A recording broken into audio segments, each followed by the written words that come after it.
When it comes to persuasion and getting rich and making money, you can't fall for the get rich quick scheme. We all know what that's about.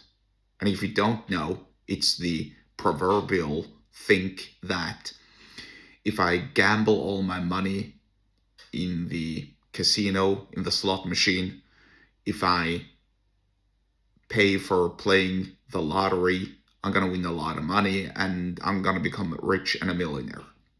How many stories aren't there of homeless people, of alcoholics, of drug addicts who, try their luck in some lottery and they actually win $1 million or more overnight?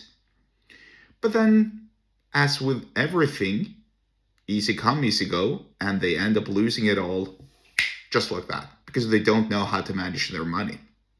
Now, here's quite a heart-wrenching story, and I'm telling this because it's important that you understand just how wrong persuasion can go when you have your vision skewed. This goes back to skewed vision and to lack of ethics and moral, obviously. So basically, here's what happened. Some kid, some 11-year-old boy, was orphaned.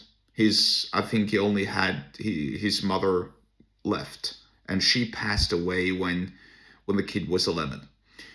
Which is sad enough in its own right. So the kid was owned, I think, $110,000 US dollars, which in my currency is about 1 million kroner.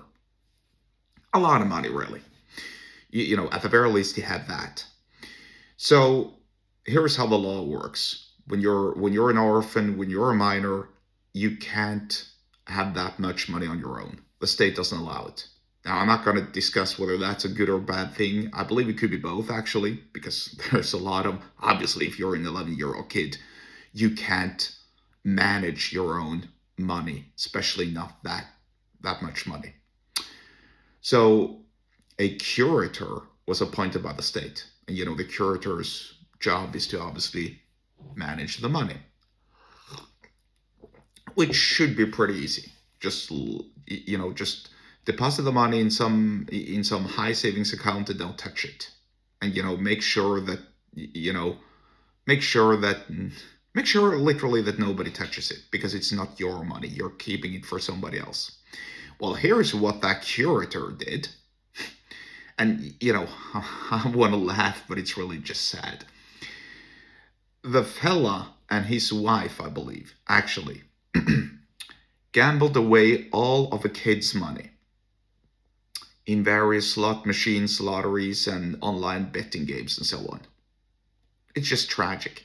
And now they're facing a court case, which is good. And number one, they should never again manage. No, let me reverse that. Number one, they should obviously pay the kid back. Obviously. Number two, they should never again manage anybody else's money. Never, ever again. Because, if you're doing that, if you're gambling away another person's money, that's stealing. And it's so wrong.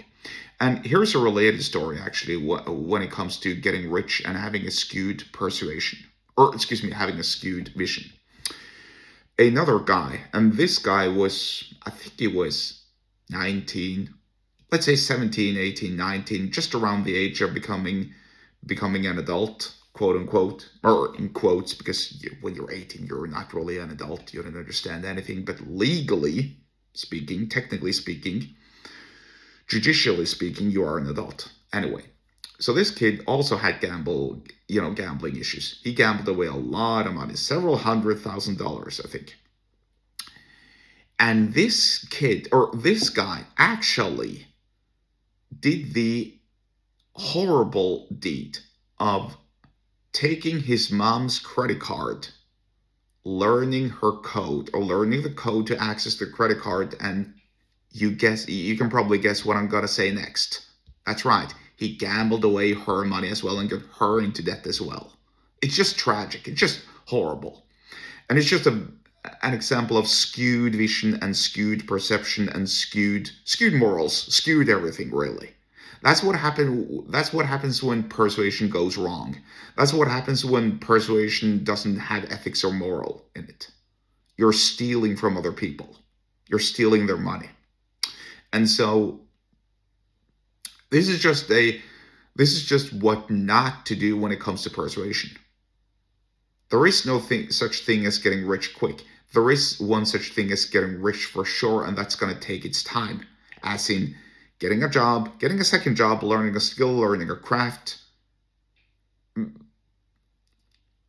learning more about that craft, developing expertise, and then using your expertise to make more money.